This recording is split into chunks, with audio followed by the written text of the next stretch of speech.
Throughout history, we, as humans, have used the power of our minds to achieve incredible and amazing feats. In reality, our minds are simply tools we use to create our thoughts. And the quality of our thoughts determines the quality of our experiences. A simple shift in perception will quickly and easily improve how you feel and what you believe is possible, helping you to achieve all of your personal goals, even those that previously seemed unattainable. Join us now as we explore the vast landscapes of our minds. This is Mind Over Matter. Good evening, I'm Mitch Friedman, and welcome to Mind Over Matter TV. I'm here tonight with a really good friend of mine, Rick Bastine. Yeah, welcome to the show, Rick. Thanks, Mitch. Yeah, thanks for coming on. Rick is a healing facilitator, and we'll get into what that means in just a minute. First, I want you to tell us a little bit about, I know you've talked about when you were growing up and your family talked about this gift. So tell us a little bit about how you got started with all this.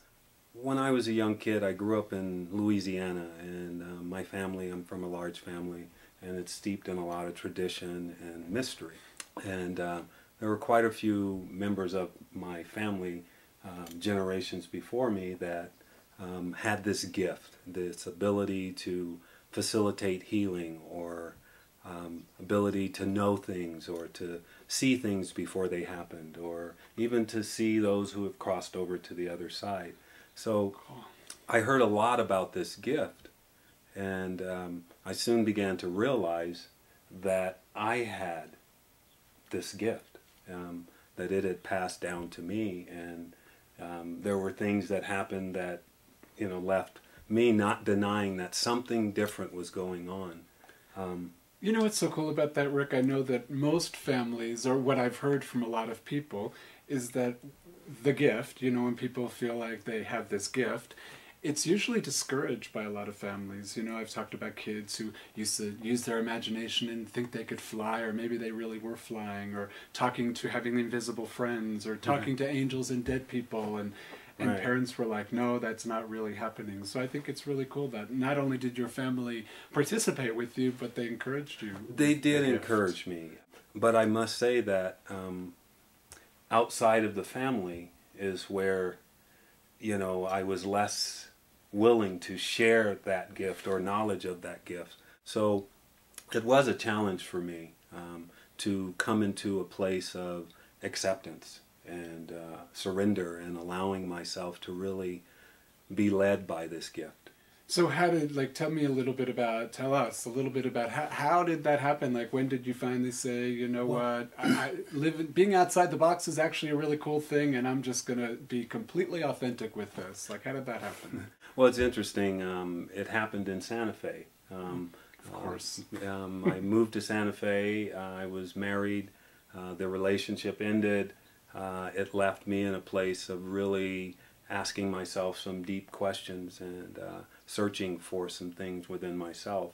And so on my own healing path and healing journey, it became evident that there was something more going on, and it was an opportunity to really embrace that part of myself. And that was really the first time that I really surrendered and embraced that part of who I am.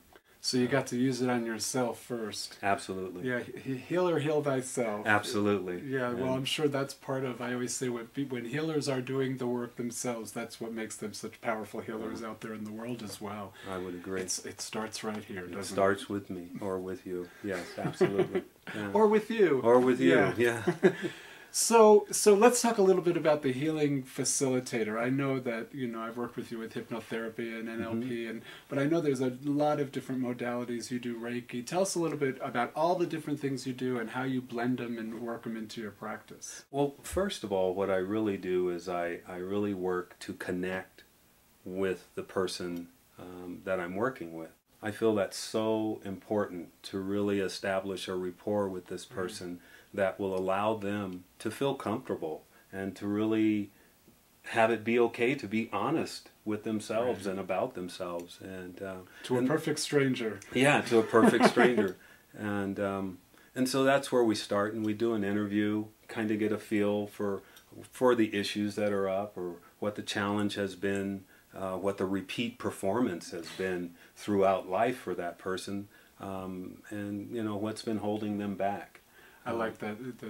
I always use the word programming, but I love that repeat performance, because that's exactly what it is. It's what it is. And so once we get to the root of what's really going on, and then we begin the work, which is to utilize hypnotherapy, NLP, pranic healing, or energy work, any number of different energy modalities, Reiki, polarity, reflexology, just moving energy. I have the ability to sense and be aware of energy blockages in the body, so I work to move that energy and get things flowing.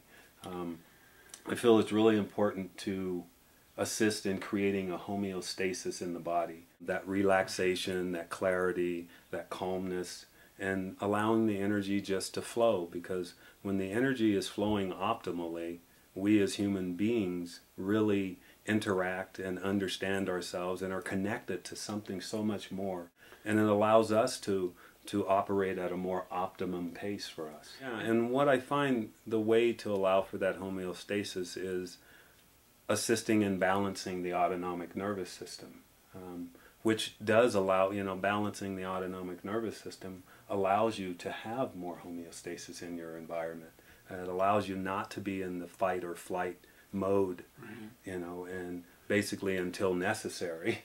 Until the saber-toothed tiger. Right, until the saber-toothed tiger shows up, exactly. And it's interesting about that. I know people are going, saber-toothed tiger, that's Flintstones, that doesn't really happen anymore. But again, your body doesn't know the difference between the saber-toothed tiger and I'm late to work and I didn't hand in that report. It doesn't really get the difference. It's just either homeostasis or fight or flight. Yeah, absolutely. So you talk a little bit about the autonomic nervous system, just in case there's anybody out there that's like, what is that? Could you tell us a little bit about what that does for the body? The autonomic nervous system is in charge of all the things that are involuntary, the things that you're not aware that you're doing, like blinking your eyes, or the digestion in your body. It's not something you're saying, okay, body, start digesting. Heartbeat. It's just heartbeat, breathe, it's all those involuntary actions that our body does on a daily basis, throughout the day and night. And so it's keeping that in balance and really allowing that to be at its optimal health. And you know what, Rick, I know we've talked about this a lot, and you've talked about how you get, you have the ability to really tune into source and guide energies. So tell us a little bit about that. Well, that's a part that I've been, in some ways in the past, reluctant to really talk in depth about. But the reality is it's a large part of what allows the healing to happen. It's connecting into something greater than myself or greater than us. And, some folks call it the noetic field, universal life force, God consciousness, source energy, whatever you call it, I'm able to connect to that. And it creates an opening for incredible power and incredible healing and energy to come through. And that energy is so intelligent that I feel I'm a conduit, and I open up and it moves through me and it goes to wherever it needs to go.